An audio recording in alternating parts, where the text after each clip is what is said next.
प्रेम पत्र भाग 1 वचन 8वां।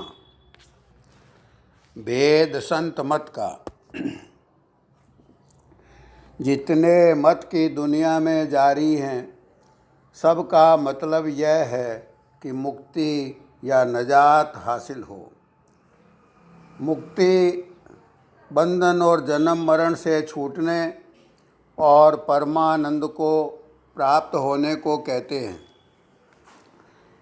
इसके वास्ते दरियाफ्त करना जरूर है कि कौन जुगत और तरकीब करके जीव को यह बात प्राप्त हो सकती है।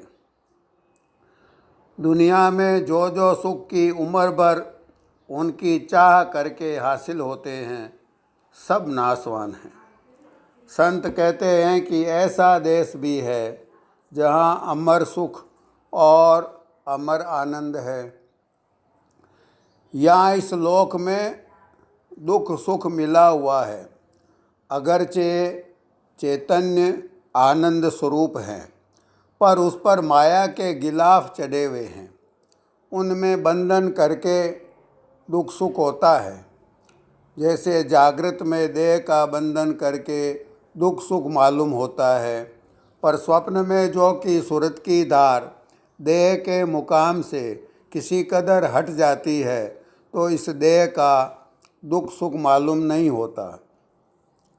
संत कहते हैं कि ऐसी तरकीब करनी चाहिए कि गिलाफों के बंधन से रिहाई हो जावे।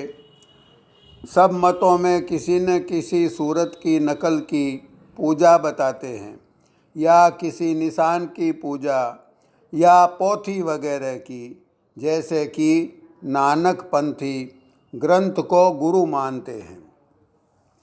इसमें सूरत यानी जीव की तवज्जह बाहर मुख रहती है और निज घर का पता और भेद नहीं मिलता। इस सबब से वहाँ सच्ची नजात हासिल होने का रास्ता जाहिरा कोई मालूम नहीं होता है।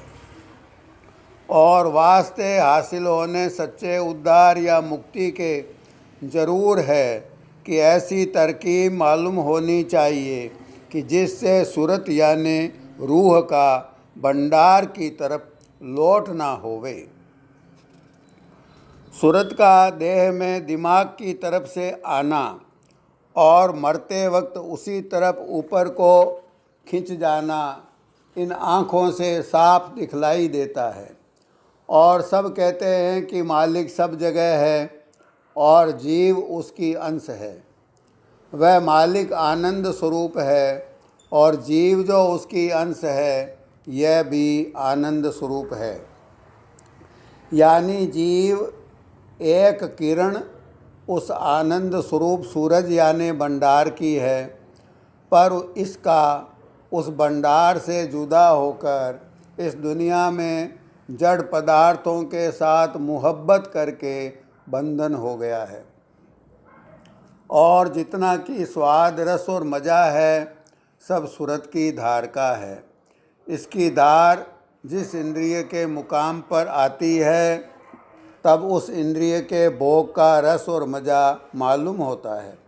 इससे जाहिर है कि सब रस और मज़े और स्वाद और आनंद इसी चैतन्य में है, और जिसमें जिस कदर की रूह चैतन्य की धार है, उसी कदर रस और आनंद है। संत कहते हैं कि जहाँ से ये सब धारें रूह की आई है, वह भंडार महासुख और आनंद का है। इसलिए जो कोई सच्ची नजात और पूरा सुख और अमर आनंद चाहे, तो वह उस मुकाम में पहुँचे कि जहाँ से सूरत की धार आई है।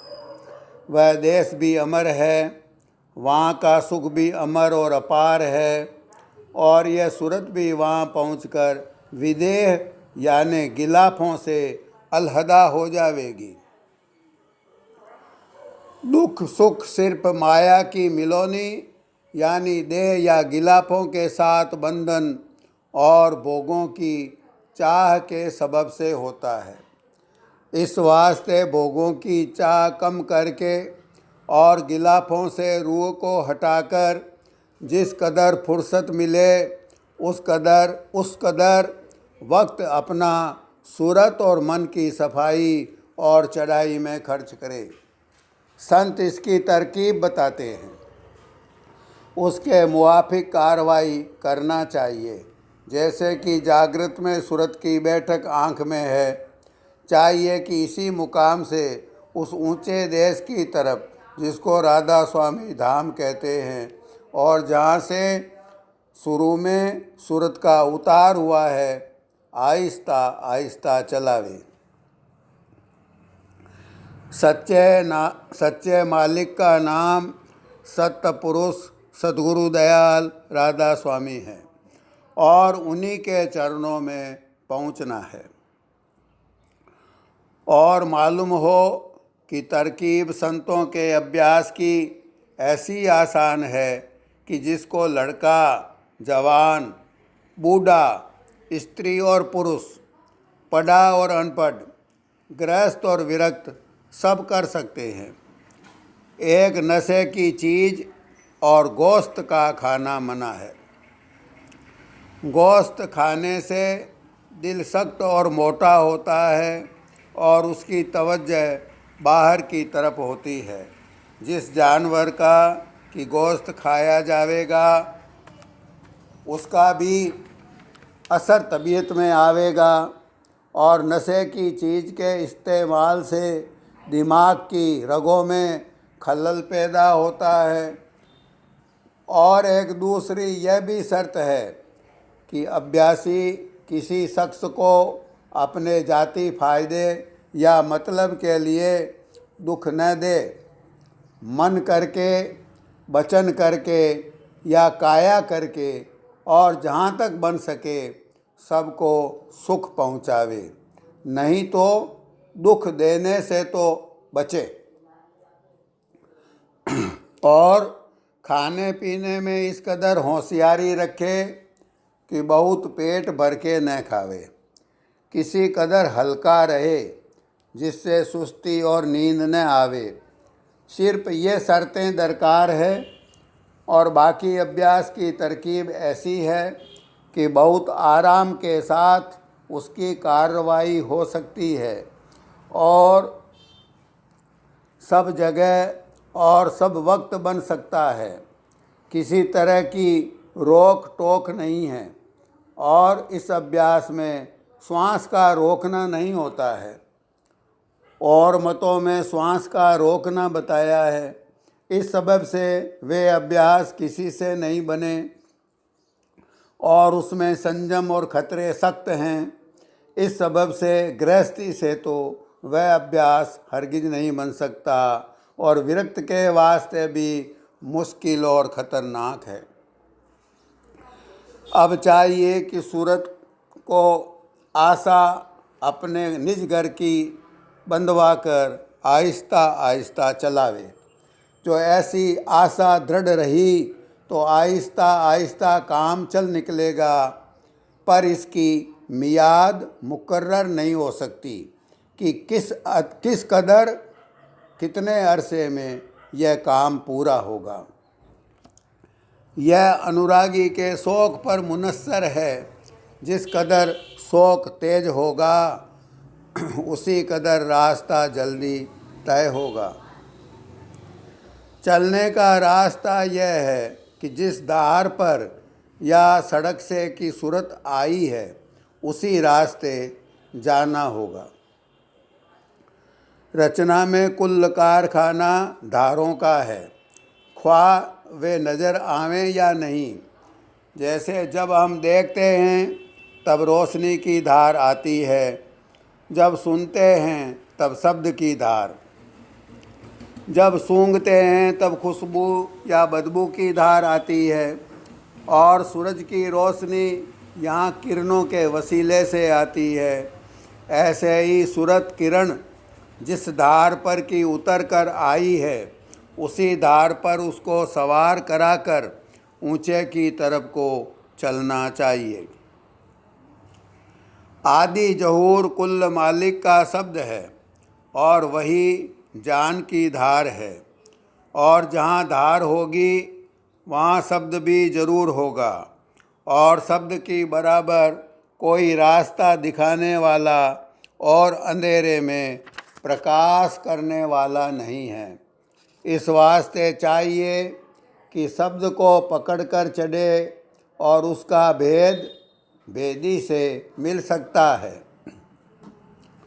रूह यानी सूरत की धार पिंड में पहले दोनों आँखों के मध्य में जो तिल है आकर ठहरी और वहाँ से सब देह में फैली। चाहिए कि इसी मुकाम से इस धार को पकड़े। पहले अभ्यास उसके समेटने का करे, जैसे नाम का सुमिरन और स्वरूप का ध्यान, और फिर शब्द का अभ्यास करे, उससे चढ़ाई होगी। शब्द अंतर में जो हो रहा है वह एक स्थान के मालिक के दरबार से आता है। शब्द अंतर में जो हो रहा है वह हर एक स्थान के मालिक के दरबार से आता है, और हर एक स्थान का शब्द जुदा जुदा है। इसका भेद लेकर चलना चाहिए। जैसे बाहर रचना धारों की है, ऐसे ही देह में भी कुल कारखाना धारों का है, जिसको नर्वस सिस्टम यानी रगों का मंडल कहते हैं। इन्हीं रगों में होकर रूहानी कुव्वत तमाम बदन में फैली हुई है। कुल रचना में शब्द भरपूर है और सब बदन में काम उसी की धारों से चल रहा है, पर जो शब्द की आसमानी है उसी को पकड़कर चलना और चढ़ना होगा। पहले वक्त में मूलाधार यानी गुदा चक्र से अभ्यासी चलते थे। संत कहते हैं कि असल बैठक जीव की आँखों के बीच में है। इस वास्ते संतों का रास्ता आँखों के मुकाम से चलता है। संतों ने रचना को 3 बड़े दर्जों में तकसीम किया है। एक निर्मल चैतन्य देश, जहाँ माया का नाम और निशान भी नहीं। दूसरा निर्मल चैतन्य और निर्मल माया देश, जहाँ की माया निहायत पाक और शुद्ध है। तीसरे निर्मल चैतन्य और मलिन माया देश। हमारा देश मलिन माया के देश में है। जहाँ की शुद्ध माया है वह ब्रह्म देश है, और निर्मल चैतन्य देश में चैतन्य ही चैतन्य है, और वही संतों का दयाल देश है। और फिर हर दर्जे में छोटे दर्जे शामिल हैं। दयाल देश बतौर सिंध अपार है, और ब्रह्म उसकी लहर है, और जीव बतौर बूंद है। संत मत की सब तरह बढ़ाई है कि वह धुर स्थान का भेद देता है। बाकी मत ब्रह्म देश से आगे नहीं गए, और संत देश की किसी को खबर न पड़ी, क्योंकि सहस्दल कंवल जो कि दूसरे दर्जे में नीचे का मुकाम है, यहाँ सब मतों का अंजाम है, यानी यही पद बाकी सब मतों का सिद्धांत है। और संत मत यानी राधा स्वामी पंथ में जो आसान तरकीब अभ्यास की बताई जाती है वह हर एक शख्स कर सकता है। दूसरे मतों में जो जुगत चलने की मुकर्रर है वह निहायत मुश्किल और ख़तरनाक है, और जो कि शब्द आदि जहूर कुल मालिक का है। इस सबब से इसकी धार को पकड़कर अभ्यासी दूर स्थान तक पहुंच सकता है। सिवाय शब्द के जो और धारें हैं वह नीचे के स्थानों से निकली है, उनको पकड़कर अभ्यासी धुर तक नहीं जा सकता। और मालूम हो कि सुरत शब्द का रास्ता प्रेम से तय होगा, क्योंकि जिसको जिस बात का सच्चा शौक है वह उस काम को अच्छी तरह कर सकता है, और जो कि यह मार्ग निज प्रेम का है सच्चे मालिक के चरणों में, इस वास्ते चाहिए कि ऐसी प्रीत सद्गुरु दयाल के चरणों में पैदा करे जैसे कि पुत्र पिता के साथ करता है। जिसके हृदय में सच्चा शौक मालिक के मिलने का है वही अधिकारी इस मत का है और उसी को इस अभ्यास में रस और आनंद आवेगा। और जिसको सच्चा शौक नहीं है उससे यह अभ्यास भी नहीं बन सकता, क्योंकि यह काम इंद्रियों और देह का नहीं है कि जबरदस्ती कराया जाए। जब तक मन में सच्चा शौक न होगा संतों के इस मार्ग पर नहीं चल सकता। इंद्रियों का काम जबरदस्ती भी आदमी कर सकता है, पर अंतर में मन का चलना बगैर प्रेम के नहीं हो सकता है। दान पुण्य वगैरह शुभ कामों में दाखिल हैं, पर इनसे मुक्ति हासिल नहीं हो सकती और न अंतर का परम सुख और परम आनंद प्राप्त नहीं हो सकता। और दर्शन कुल मालिक राधा स्वामी का भी जब तक कि सूरत उलटकर ऊंचे देश में न जावेगी नहीं पा सकती है। जिस शख्स के सच्चा शौक हृदय में है और मालिक के चरणों में प्यार है उसको शब्द सुनाई दे सकता है, और जो कि मालिक का मुकाम दूर है और उसका जल्दी दर्शन हासिल नहीं हो सकता, इस वास्ते उसका जलवा कभी कभी अभ्यासी को दिखलाई देना यह भी बहुत बड़ी बात है कि उसी को देखकर होश नहीं रहेगा और निहायत आनंद और रस प्राप्त होगा, और फिर इसी तरह दिन दिन रस और आनंद बढ़ता जाएगा और एक दिन काम पूरा बन जाएगा।